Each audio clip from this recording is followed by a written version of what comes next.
One local theater group is exploring issues of morality versus personal freedom.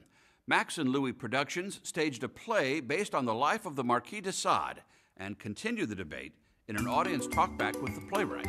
For any working artist, is there a more reliable muse than the censor? And is there anything you can be told as a writer or a painter or a composer that's more seductive than don't do that? This sentiment is precisely why Pulitzer Prize-winning playwright Doug Wright penned Quills, and why Max and Louie Productions chose to stage it. In 1995, there was a big flack with the National Endowment for the Arts. There was a lot of conversation about what constituted appropriate art, what should be government funded and what shouldn't be. And there was a debate as to whether this art was pornographic. And I got increasingly vexed by the question. And I started to think a lot about creative expression and decided that I wanted to write a play in its favor, but using one of the most irascible, troubling, and vexing artists of all time, the Marquis de Sade. The scandalous Sade was incarcerated for acts of debauchery, and his prison cell is where he created most of his works that are still considered obscene today.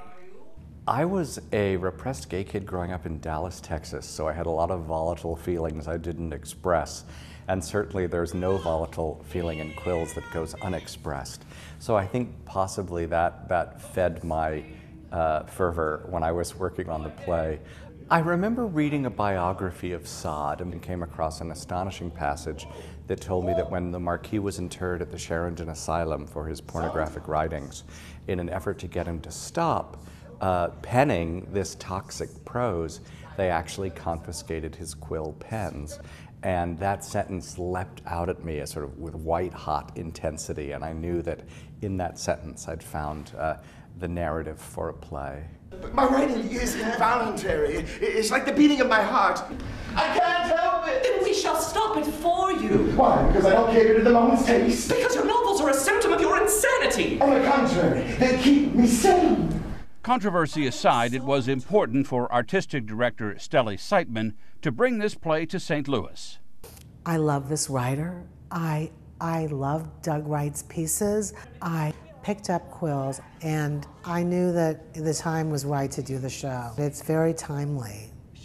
It deals with issues that I think most folks can connect into today. Which goes hand in hand with the mission of Max and Louie Productions. To bring bold, brave plays with humor and heart that educate, challenge, enlighten, entertain, and also, I might add, premieres that have never been done in St. Louis.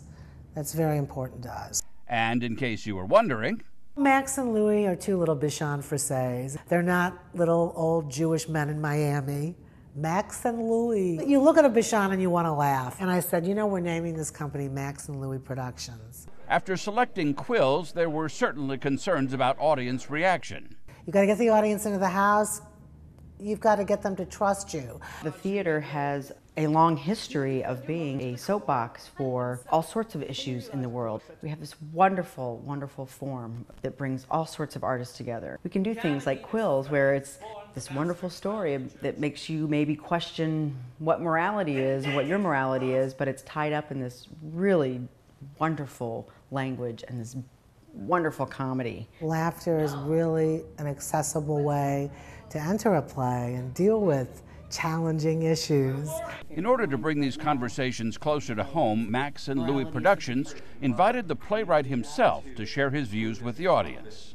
What's your intention as an artist? Do you want to put everything out there and let the audience decide? Do you think you have a responsibility to make there be something moral in even the worst tale? First of all, in writing a play in defense of free expression, it felt more challenging and more germane to tackle someone who's still a lightning rod for literary controversy, and people are still fighting about the validity of the Marquis's work, and I think rightfully, because you read him and you'll wade through, 50 pages of the most toxic, adolescent, morose, unceasing pornography, and then you'll come to maybe 3 paragraphs that is as rich and wonderful and satiric as Jonathan Swift. So if you're going to defend free expression, you have to defend it in its crudest, roughest, most objectionable and provocative form, because the best answer for speech is always additional speech.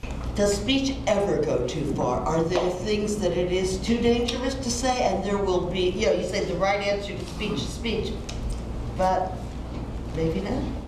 It's a challenging question. There's always some risk in any ideal that you hold or that you advocate. And to say that free expression is essential to healthy discourse in a culture is not without risk. And I think in a way, rather than committing to a hard and fast standard, you have to advocate the debate, because the debate is the thing that is educative. All in all, Quills was a glorious experience for cast, crew, and playwright.